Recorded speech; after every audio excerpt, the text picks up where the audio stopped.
Hello दोस्तों, intermittent fasting वजन कम करने का, डायबिटीज कम करने का, ब्लड प्रेशर कम करने का, आर्थराइटिस कम करने का, बहुत सारी तरह की बीमारियों को कम करने में हमारी मदद करता है। लेकिन ये फास्टिंग वाले जो पद्धति है ये डिस्लिपिडीमिया वाले पेशेंट्स या कोलेस्ट्रॉल वाले पेशेंट्स में किस तरह से उपयोगी है और फास्टिंग वाले पेशेंट्स को क्या क्या इंपॉर्टेंट टिप्स फॉलो करने चाहिए अपने कोलेस्ट्रॉल लेवल को बेटर वे में कंट्रोल करने के लिए आज हम बात करेंगे।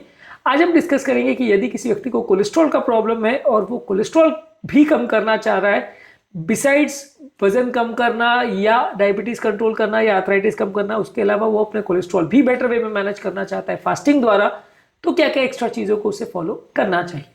टॉपिक पर जाने से पहले जो लोग हमारे चैनल पर नए हैं उन्हें रिक्वेस्ट करूँगा कि चैनल को सब्सक्राइब करें, वीडियोस को लाइक करें, शेयर फॉलो करें, कमेंट करें, पूरा देखें।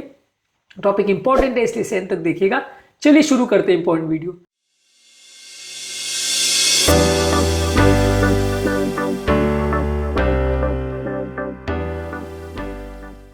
सबसे पहले कि फास्टिंग विंडो जब आपका 16 घंटा है, आप वो कर रहे हो, उस दौरान आप कुछ नहीं खा रहे हो, उस दौरान आप सिर्फ पानी पी रहे हो, तो डेफिनेटली आपका वजन कम होगा, डायबिटीज कंट्रोल होगा, इंसुलिन रेजिस्टेंस कम होगा, मेटाबॉलिक सिंड्रोम कंट्रोल होगा। तो इससे कोलेस्ट्रॉल में डेफिनेटली आपको सिग्निफिकेंट बेनिफिट मिलेगा। लगभग 20-25% तक का आपको कोलेस्ट्रॉल लेवल्स में बेनिफिट देखने को मिल सकता है यदि आप वजन कम करते हो। तो यदि आप कोई स्पेसिफिक इंस्ट्रक्शन ना भी फॉलो करो तो भी आपको कोलेस्ट्रॉल में सिग्निफिकेंट कुछ फायदा तो देखने को मिलेगा। हर व्यक्ति में कितना एग्जैक्ट फायदा मिलेगा वो केस टू केस वेरी कर सकता है, लेकिन सिग्निफिकेंट फायदा आपको मिलेगा। कुछ एक्स्ट्रा चीजें जो आप कर सकते हो वो ये है कि जब आपका खाने का विंडो पीरियड है, यानी जब आपको 7-8 घंटे खाना है, तो उस दौरान आपको ध्यान रखने की आवश्यकता है कि आप सैचुरेटेड फैट्स वाली चीजें मत खाएं। आप olive oil, avocado, nuts, seeds और फैटी फिशेस ये सारी चीजें खाएं। Salmon, mackerel, tuna, sardine fish, इस सब में ओमेगा 3 फैटी एसिड्स होता है, ये आपके गुड कोलेस्ट्रॉल को बढ़ाता है, बैड कोलेस्ट्रॉल को कम करता है, तो इसको आप ज्यादा खाएं। सैचुरेटेड और ट्रांस फैट्स वाली चीजें जैसे red meat, full fat, dairy products और बटर, चीज, ये सबको ज्यादा नहीं खाएं। तली हुई चीजें, बेक प्रोडक्ट, प्रोसेस फूड्स और तली हुई जो चिप्स वगैरह है, ये सारी चीजों को ना खाएं। ये सारी चीजें आपका वजन भी बढ़ाएंगी, फास्टिंग को भी निरर्थक कर देगी और आपका कोलेस्ट्रॉल वैल्यूज को भी गड़बड़ करेगी। इसके अलावा हाई फाइबर वाली चीजों को ज्यादा लीजिए, जैसे होल ग्रेन्स है, oats, barley, quinoa, brown rice, whole wheat, इनको ज्यादा खाइए। ये आपके कोलेस्ट्रॉल लेवल को कम करने में मदद करेगा।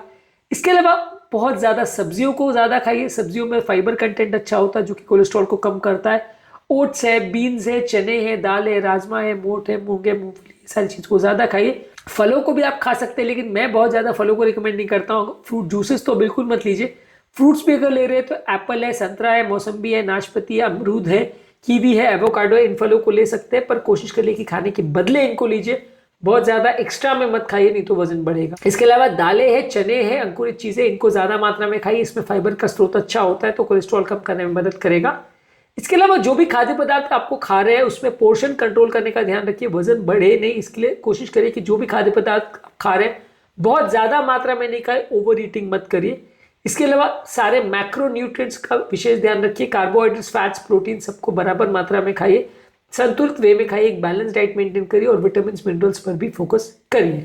इसके अलावा ज्यादा मात्रा में पानी पीजिए और 2 से 3 लीटर पानी पीने से आपकी भूख भी कम होगी, आपका फास्टिंग भी बेटर होगा। शुगर वाले ड्रिंक्स जैसे चाय, coffee, cold drinks, fruit juices, ये सारी चीजों को बिल्कुल बंद रखिए। इसके बदले पानी, हर्बल ट्री या नॉन शुगर कंटेनिंग बेवरेजेस को ले सकते हो।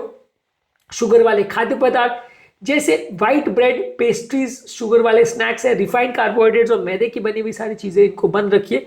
मैदे की बनी हुई ज्यादातर आइटम्स आपके जो है कोलेस्ट्रॉल कंट्रोल को भी बढ़ाती है, बॉडी का इन्फ्लेमेशन को भी बिगाड़ती है, तो इनको अवॉइड करिए। जो खाद्य पदार्थों में हिडन शुगर्स है इनको भी अवॉइड करिए। कई चीजों में हाई फ्रक्टोज कॉर्न सिरप, माल्टोडेक्स्ट्रीन और माल्टोज ऐसी चीजें होती है जो कि आपका शुगर वैल्यूज को बढ़ाती है। ये शुगर एक्चुअल में चीनी नहीं होता है, लेकिन चीनी से भी ज्यादा खतरनाक होता है और बॉडी में और ज्यादा नुकसान करता है। कई बार लोगों को बिना बताए शुगर फ्री के नाम पे इन सब चीजों को दे दिया जाता है, तो इनको अवॉइड करिए। इसके अलावा अपने खाने को पहले से प्लान करिए, आप क्या खाना चाहते हो, कितनी मात्रा में खाना चाहते हो, अपने ब्रेकफास्ट और अपने लंच और डिनर, ये सारी चीजों के बारे में बेटर वे में प्लान करिए। पहले से उसको प्लान करके रखेंगे तो जो सामने दिखेगा आप उसको नहीं खाओगे, बेटर वे में प्लान करके खाओगे तो रिजल्ट्स अच्छे मिलेंगे।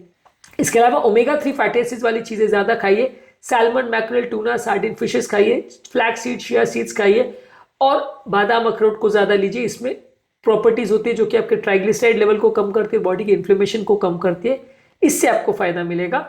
इसके अलावा रेगुलर बेस पे एक्सरसाइज करिए। रेगुलर बेस पे फिजिकल एक्टिविटी करने से और बैठे बैठे का जीवन नहीं व्यतीत करने से, एक्टिविटी करने से भी आपका ओवरऑल कोलेस्ट्रॉल लेवल्स को कम करने में मदद मिलेगी। इसके अलावा आपको अगर फिर भी कोलेस्ट्रॉल लेवल्स का बहुत ज़्यादा प्रॉब्लम लग रहा है और आपका डाइट से मैनेज नहीं हो रहा है, 50-60% से ज़्यादा पेशेंट्स ऐसे होंगे जिनका बहुत हाई कोलेस्ट्रॉल लेवल है, तो सिर्फ फास्टिंग करने से कंट्रोल नहीं होगा, तो वहाँ पे आपको मेडिसिन लेना पड़ेगा और अपने हेल्थ केयर प्रोवाइडर से डिस्कस करना पड़ेगा।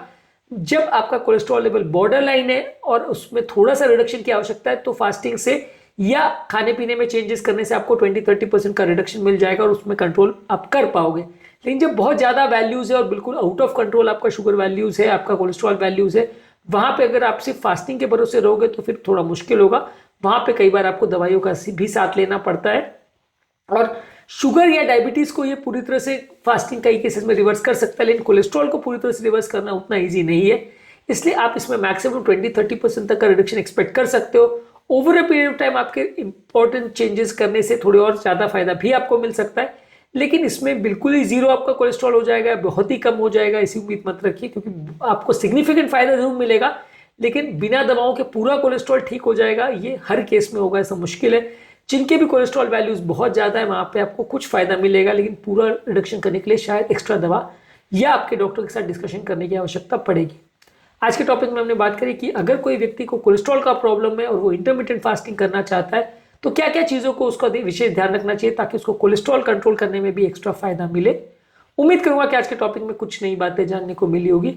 कोलेस्ट्रॉल कंट्रोल संबंधित और भी खाने पीने में क्या चीज़ों का ध्यान रखने की आवश्यकता है, उस पर हमने अलग से वीडियोस किए, उनको जरूर चेकआउट करें। टॉपिक एंड करने से पहले जो लोग हमारे चैनल पर नए हैं उन्हें रिक्वेस्ट करूंगा कि चैनल को सब्सक्राइब करें, वीडियोस को लाइक करें, शेयर करें, फॉलो करें, कमेंट करें, पूरा